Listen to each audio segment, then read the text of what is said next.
Now, let me clarify the logic or the idea about direct proof and proof by contradiction. And this is one of the homework question.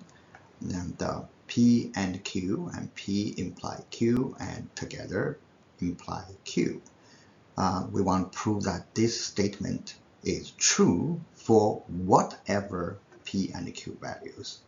So now there is called direct proof. Direct proof means that you use the rules that everybody agree and convincing everyone to lead to the conclusion.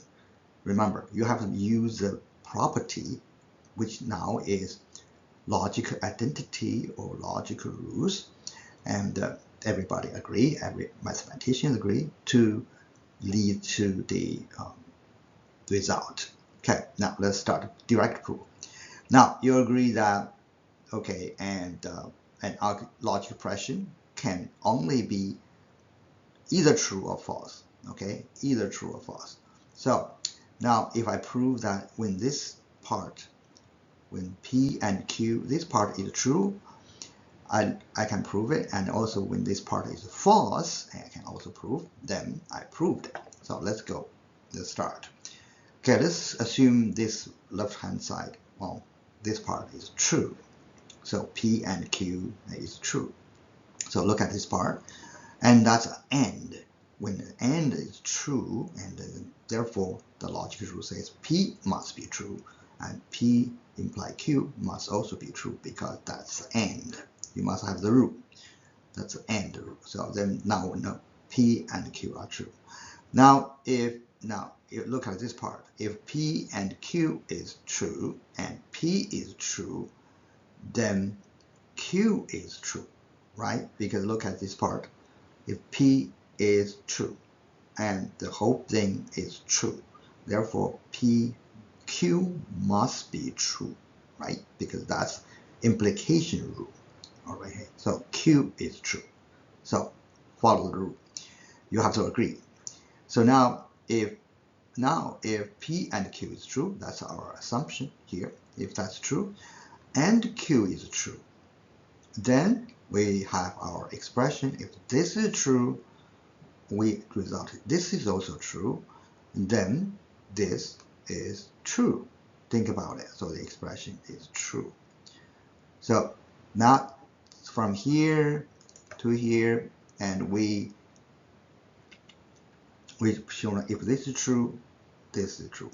But we also have to prove that if this part is false, okay, and if this is false, and the whole thing is also true, which is actually very easy. So if that is true, and if that is false, based on the implication rule, if the premise is false, for whatever value of Q, the whole statement is true. And in the proof, I think many of you missing this part, even though it's extremely easy. You have to say, if that is true, if that is false, and the whole thing is true, because that's implication, whatever value is true.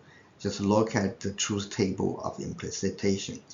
Okay, I know many of you are first time learning logic. Implication that if that part is true, and then this whole thing is always true, whatever Q is. Okay, so that's proof by direct proof. Direct proof means use the logical rules and logic properties and to argue that step by step. Usually go by if that you agree, and then you must agree this, and then if you agree this, you must agree next statement, and then so on. That's called as a direct. Now let's look at a proof by contradiction. Okay, proof by contradiction is the logic go this way. Okay, and you assume this whole thing is false.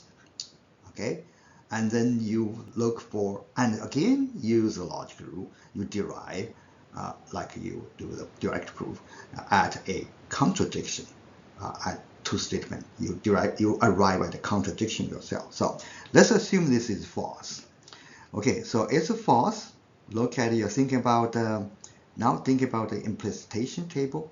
If that is false, and therefore there must be one case when this side is true and that side is false. Therefore, then this is true and that is false, because that's the only case and this can be false. This is false. So that's implication rule. Okay, if that is false and this must be true. Okay, if this must be true, so that's implication rule, because that's false. So now look at from this is true, then we will have this is the end. Okay, when the end statement is true, the both sides must be true. That's the end rule.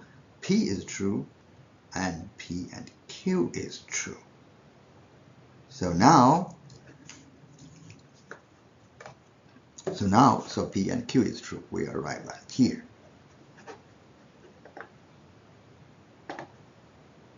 Now, next,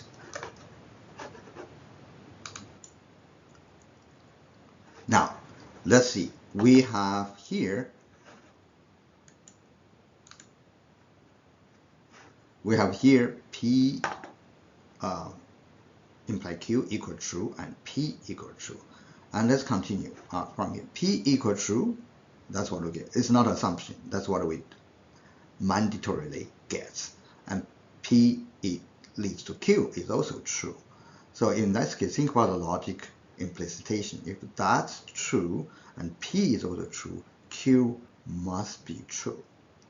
So looking back from here, we assume it is false, and we arrived at this. PQ must be false. Implication rule. Q must be false. We have from Q, this is true, and we get this true and that true. From this is true and P is true, we get Q must be true. And looking back, over here we have Q must be false. And down here we derive Q must be true. So this is a contradiction. It's a contradiction to ourselves. So the assumption cannot be hold. Therefore, we arrive at a contradiction to ourselves. Then this cannot be false. So that's proof by contradiction. So one more time. You assume it's true. You assume it's false.